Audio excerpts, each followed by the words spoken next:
Alors bonjour à tous amis internautes et bienvenue dans cette vidéo qui s'intitule Suis-je un diabétique qui s'ignore? Alors j'avais dit que j'allais partir sur des vidéos informatives en plus des ateliers cuisine bien évidemment parce que pour se maintenir en santé eh bien il faut avoir une connaissance de soi, connaissance de son corps, de son fonctionnement pour pouvoir se sentir responsable. Alors, bienvenue dans cette vidéo qui s'intitule « Suis-je un diabétique qui s'ignore ?» C'est la partie 1 et nous sommes le 26 janvier. Cette vidéo n'est pas un live, elle aura donc été postée a posteriori sur la chaîne et je remercie d'avance toutes les personnes qui me suivront et qui posteront des commentaires, qui likeront. Je réponds à tous les commentaires, bien évidemment, en effet miroir. Donc, mes réponses seront à la hauteur de votre intervention. Donc, si les réponses ne vous plaisent pas, vous pouvez reformuler vos questions. Et si vraiment ça ne vous convient pas, il faut regarder avec vous-même. Voilà. Alors, je vous rappelle donc qui je suis. Je suis Lauriane Pichard, thérapeute en nutrition et coach santé et spécialiste prévention et traitement du diabète de type 2 en priorité, mais bien évidemment, il y a des ramifications. On traite la prise de poids, on traite l'obésité, on traite beaucoup de choses dans le cadre de cette maladie qui est très vaste au final, hein. J'accompagne donc les personnes qui sont désireuses de se prendre en main et qui ont entamé un véritable processus de transformation de mode de vie avec de la détermination, de la volonté et de la motivation.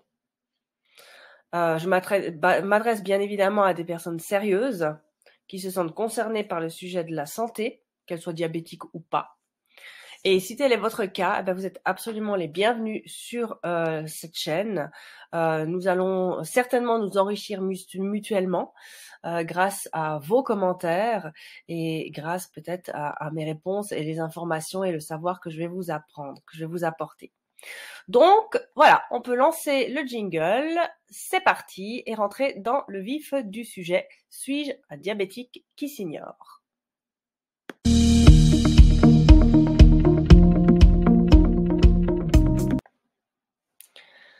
Alors c'est reparti, donc quel est l'objectif de cette vidéo? Eh bien l'objectif c'est de faire comprendre aux personnes qui le veulent que notre santé en fait est une richesse et qu'un corps ça se respecte et ça s'entretient. Qu'une fois la maladie déclenchée, il est souvent trop tard et que l'on perd une grosse partie de sa liberté en matière d'alimentation une fois que le diagnostic a été posé. Ce qu'il faut aussi se rendre compte, c'est que notre corps fonctionne comme une machine, un peu comme une voiture, et que sa mission est très très complexe. Et au quotidien, sa mission est de nous maintenir en vie dans notre milieu naturel. Ce travail ne doit pas être fait tout seul, elle doit être fait avec notre collaboration, on doit l'y aider. Et que d'être né en bonne santé avec un fonctionnement normal est une sacrée chance et que rien que pour cela, nous devrions être reconnaissants envers ce corps que vous voyez juste ici et ne pas le détruire. Il nous a été prêté et on doit le respecter. Il convient donc de s'aimer, de faire preuve d'empathie envers soi-même. Et si tel est le cas, vous allez entendre le message qui est diffusé sur cette chaîne et vous êtes bien évidemment abonné à vous y abonner, liker et partager, je le répète. Alors, on va rentrer de manière générale dans le sujet de la santé. Donc, définition de l'OMS, qu'est-ce que va être au final la santé? C'est un état de complet bien-être, c'est un état complet, de bien-être physique, mental et social, et qui ne consiste pas seulement en l'absence de maladie ou d'infirmité. C'est pas parce qu'on n'a pas une maladie déclenchée que quelque chose ne se prépare pas, et c'est pas parce qu'on est infirme qu'on est forcément malade en fait. On peut très bien être très bien dans sa tête, physiquement, mentalement et socialement, même si on est né avec une infirmité.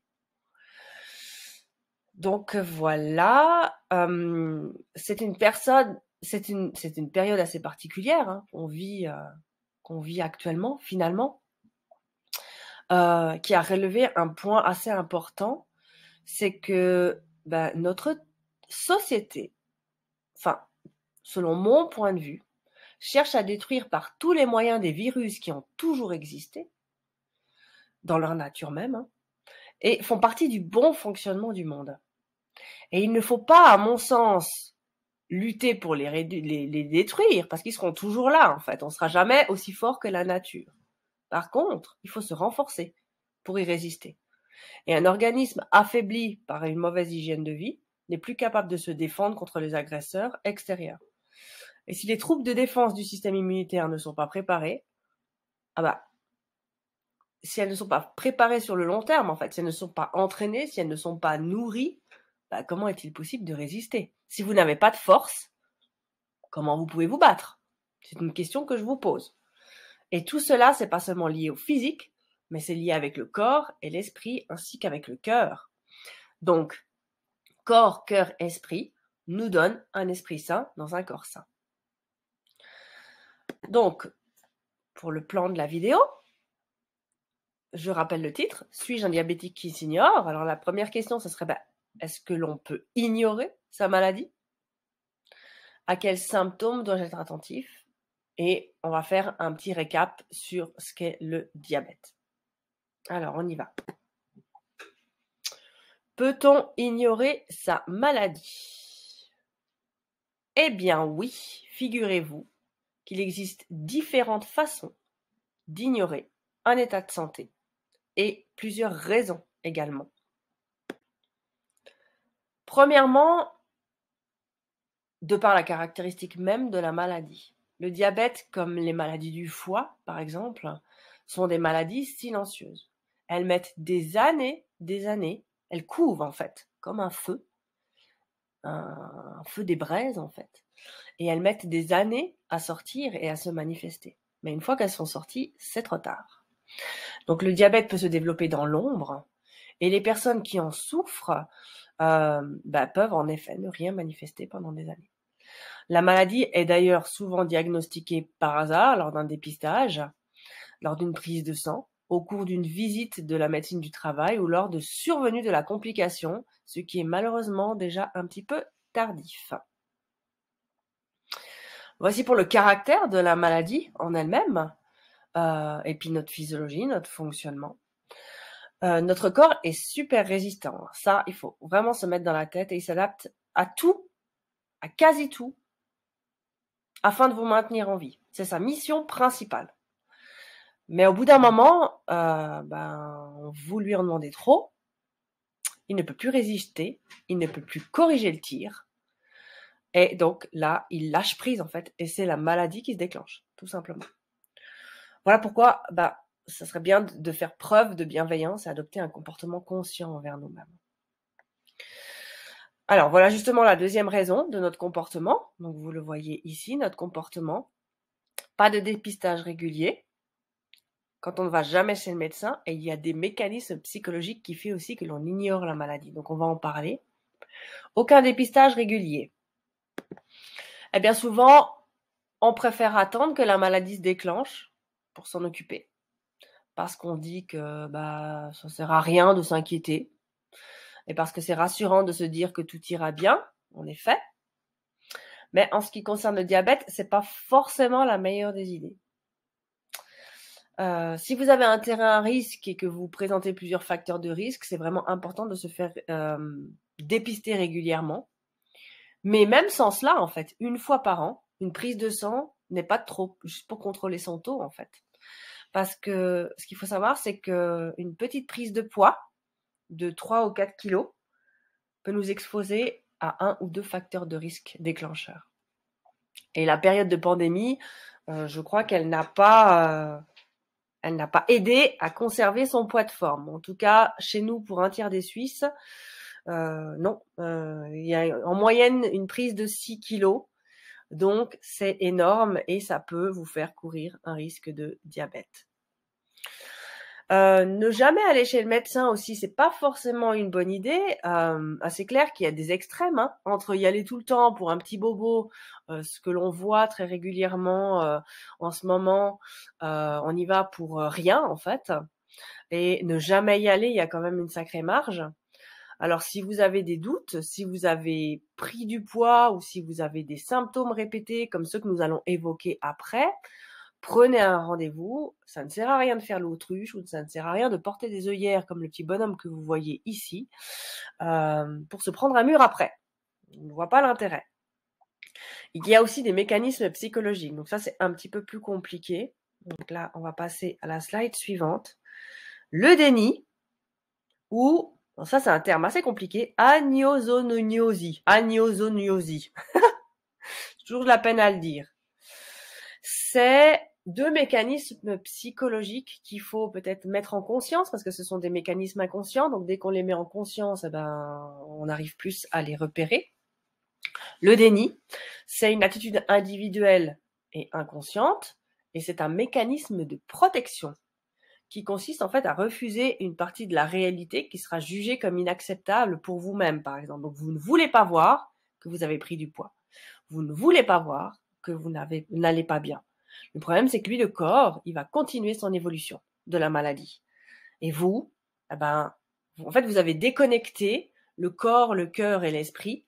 Et là, vous avez déconnecté le corps avec l'esprit pour protéger le cœur.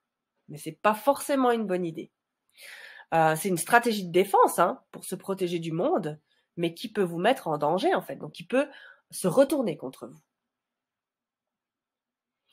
Et l'agnozoonosie, ici on parle d'un trouble neuropsychologique qui fait qu'un patient qui est atteint d'une maladie ou d'un handicap ne semble pas avoir conscience de sa condition. Mais là par contre, c'est un problème cérébral. C'est pathologique. Ça peut refléter donc une atteinte des aires cérébrales suite à un accident vasculaire cérébral, par exemple. C'est détecté aussi dans la psychose ou dans certaines maladies neurodégénératives. Donc voilà, vous avez deux sortes de mécanismes. Donc vous avez un mécanisme inconscient mais qui peut se soigner. Donc le déni, en fait, on doit vous ouvrir les yeux et vous avez cette anosognosie, j'y arriverai jamais, anosognosie, voilà, qui là par contre peut faire partie d'un trouble neuro-cérébral. Donc voilà, je vais pas m'étendre sur les risques, je vais pas m'étendre sur ça au risque de m'éloigner trop du sujet en fait, mais il faut être juste conscient de ces deux mécanismes parce que le but ici c'est pas de se poser en victime et de vous dire c'est pas ma faute, c'est surtout de prendre ses responsabilités face à sa santé.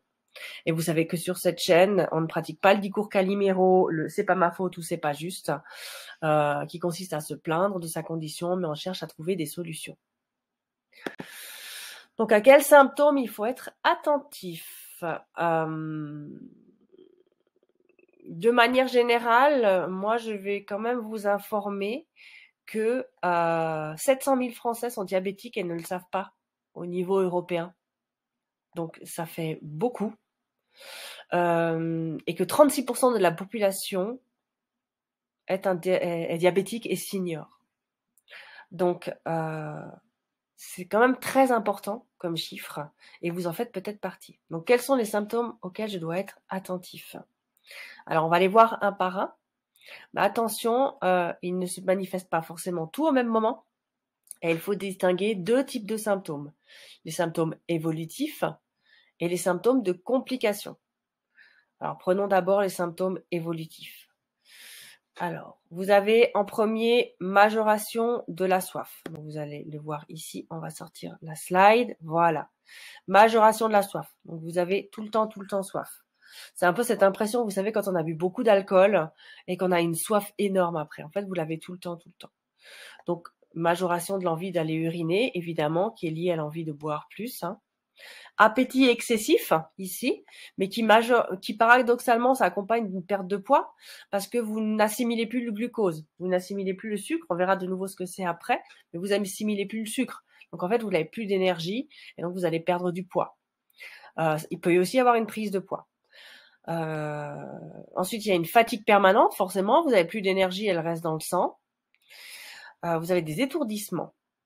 Donc ça, c'est vraiment les symptômes typiques évolutifs, mais qui n'apparaissent pas tout le temps au même moment. Donc c'est vrai que c'est assez compliqué de les détecter. Il faut vraiment être attentif à soi, dans la bienveillance, dans l'empathie.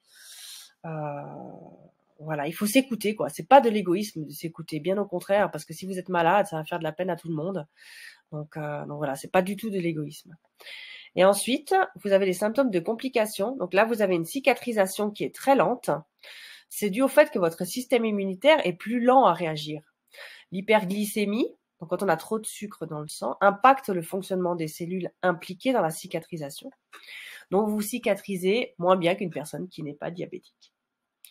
Ensuite, vous avez une insensibilité au niveau des extrémités, dans les pieds ou dans les mains. Et c'est dû en fait au fait que vos capillaires, donc on a une tuyauterie à l'intérieur, et la tuyauterie, en fait, plus elle va vers les extrémités, plus elle est toute fine. Et les toutes petites vénules artérioles qui se trouvent au bout ici, là, qui font les échanges entre le sang oxygéné et le sang plein de dioxyde, eh bien, le sucre les abîme, le sucre les émaille, et bientôt ça finit par rompre et par éclater. Donc voilà pourquoi vous risquez d'avoir des fourmillements dans les mains. Et après, bien évidemment, on peut avoir des problèmes cardiovasculaires, puisque les organes ne sont plus assez irrigués, des problèmes des rénaux, des problèmes du foie. Donc après, c'est la cata. Donc voilà, ça c'est vraiment pour les symptômes généraux du diabète. Je vais vous embêter encore avec des petites infos, mais comme le but est de vous faire prendre conscience des choses, il va y en avoir beaucoup. Aux États-Unis, vous avez 1 Américain sur 2 qui est diabétique. Donc après, on peut se poser la question, pendant cette période de pandémie, est-ce que c'est pas un petit peu normal qu'il y ait eu tous ces décès liés au Covid, avec complications, en Amérique? Puisqu'ils ont vraiment un mode de vie qui est délétère, et qu'un Américain sur 2 est diabétique, donc ça fait 50% de la population. Actuellement, on est à 382 millions de personnes. C'est le nombre de personnes diabétiques dans le monde. Et pour continuer avec les infos, 8000, c'est le nombre d'amputations liées au diabète chaque année. Là, c'est à cause de vos capillaires. Les amputations, c'est à cause des capillaires, en fait, parce que tout éclate. Donc, en fait, les organes ne sont plus irrigués correctement.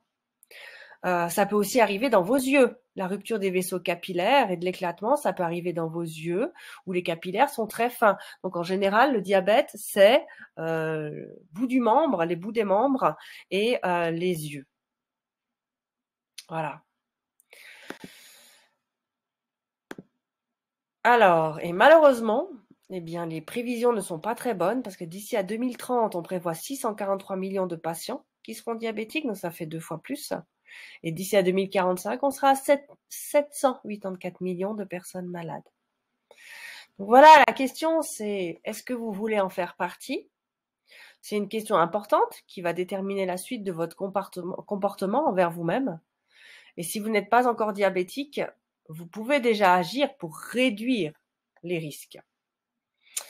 Et ne pas déclencher la maladie. Si vous êtes prédiabétique, il est impératif d'agir maintenant pour freiner l'évolution.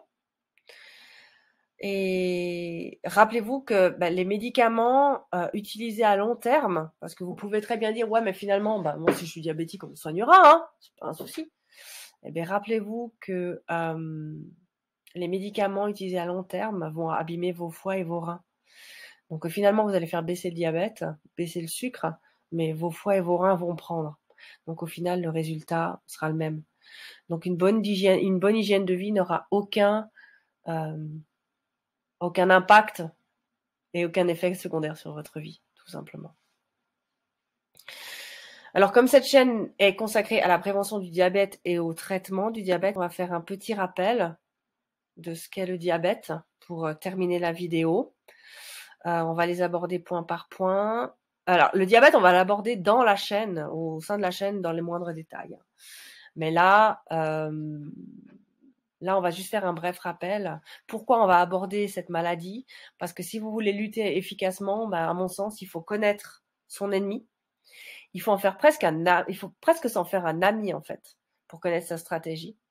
On va infiltrer son monde. Et c'est la seule manière d'être conscient de l'enjeu santé et de mettre les atouts, en fait, de notre côté. Donc, le diabète, pour faire simple, c'est la maladie du sucre.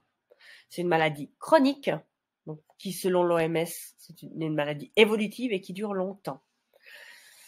Normalement, c'est une maladie qui apparaissait pour les plus de 50 ans, donc qui était très fréquente après 50 ans. Et aujourd'hui, malheureusement, avec notre mode de vie, et nos mauvaises habitudes, on la voit apparaître à 40, voire à moins de 30. Et là, c'est vraiment pas idéal parce que quand vous êtes toute votre vie au régime, c'est pas cool du tout.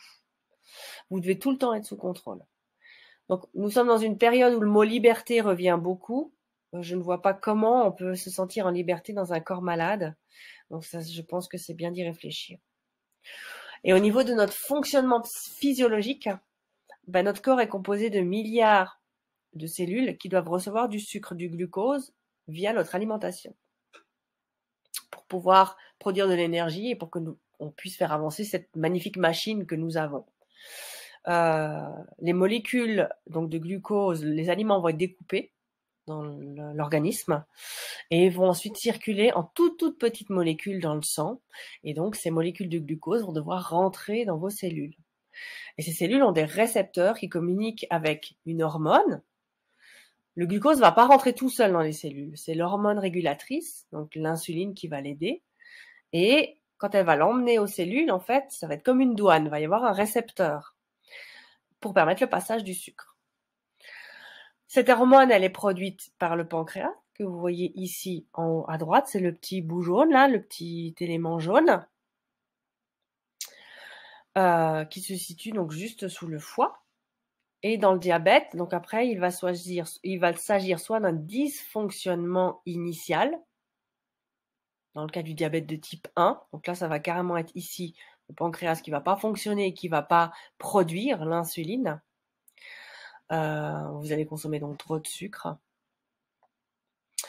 Et dans ce cas-là, vous allez consommer trop de sucre et en fait, il n'y aura pas d'hormone qui va être produite pour le faire rentrer dans les cellules. Et sinon, dans le dysfonctionnement provoqué, parce qu'il y a l'initial, la personne qui naît avec un pancréas qui ne fonctionne pas, voilà, ça arrive. Et après, il y a le dysfonctionnement qui est provoqué, donc comportemental. Et donc là, vous consommez trop de sucre. Votre pancréas n'arrive pas à suivre avec la production de l'insuline et en plus, il se fatigue. Puis au bout d'un moment, il en a ras-le-bol, il voit qu'il n'y a pas d'effort de fait, il jette l'éponge. Donc, il n'y a plus du tout d'insuline. L'insuline donc, est produite par le pancréas, mais il y a aussi les récepteurs. Et au niveau des récepteurs, peut aussi y avoir un dysfonctionnement. Donc, en fait, le sucre ne passe simplement plus de la douane. Il y a de l'insuline qui est sécrétée, mais les récepteurs, ils communiquent pas avec et ça ne rentre plus du tout. Et donc, à force, ça provoque un dérèglement systémique de tous les organes. Voilà pour cette vidéo. C'est une vidéo explicative, donc elle a duré un petit peu plus longtemps. Donc j'ai fini avec mes explications pour la première partie. Vous trouverez encore un lien dans la vidéo. Vous trouverez un article sur le diabète vulgarisé et un article scientifique si vous désirez aller un peu plus loin pour les personnes qui s'y connaissent un petit peu plus et qui veulent en apprendre un peu plus avec des termes techniques. Mais l'idée principale qu'il faut quand même comprendre dans cette maladie, saisir, c'est que la maladie ne tombe pas du ciel. En tout cas, très rarement, on va dire. On va pas être catégorique. Et que bien souvent, elle est due à notre comportement envers nous-mêmes et à notre mode de vie. Donc, nous sommes quand même les acteurs de notre vie, pour le bien comme pour le mal. Et il n'est pas nécessaire de remettre la faute sur des événements extérieurs. Ça va pas faire avancer le schmilblick. Donc la prochaine vidéo, nous allons parler du dépistage de manière un peu plus approfondie pour que vous sachiez ce qu'il faut demander à votre médecin et que vous puissiez prendre en main votre santé et ne pas la remettre totalement entre les mains de professionnels, ce qui est très bien, mais vous devez quand même contrôler vous-même, être le maître de votre vie. Donc, si vous êtes le propre acteur de votre vie et de votre santé, que vous vous sentez responsable, que vous avez vraiment envie d'aller bien, alors je vous encourage à vous abonner à la chaîne, la liker, commenter et la partager. Et je vous rappelle que cette chaîne est réservée vraiment aux personnes soucieuses de prendre soin de leur santé en profondeur et de manière responsable. Ici, vous n'allez pas trouver de formule magique ou de produit miracle. Je ne vends pas ça. Pour moi, le produit miracle, c'est la personne que j'ai en face de moi et il faut qu'elle soit bienveillante avec elle-même. Et quand elle est bienveillante avec elle-même et qu'elle va aller de l'avant, on arrive à faire quelque chose. Alors, je vous dis à tout bientôt pour une nouvelle vidéo. Si vous désirez prendre contact avec moi pour un suivi particulier, parce que là, ce sont quand même des informations générales, vous pouvez me contacter, mais uniquement par mail ou sur mon site, pas par téléphone, et je réponds à tous les mails. Et je vous souhaite une super belle journée. À bientôt dans une prochaine vidéo. Ciao, ciao!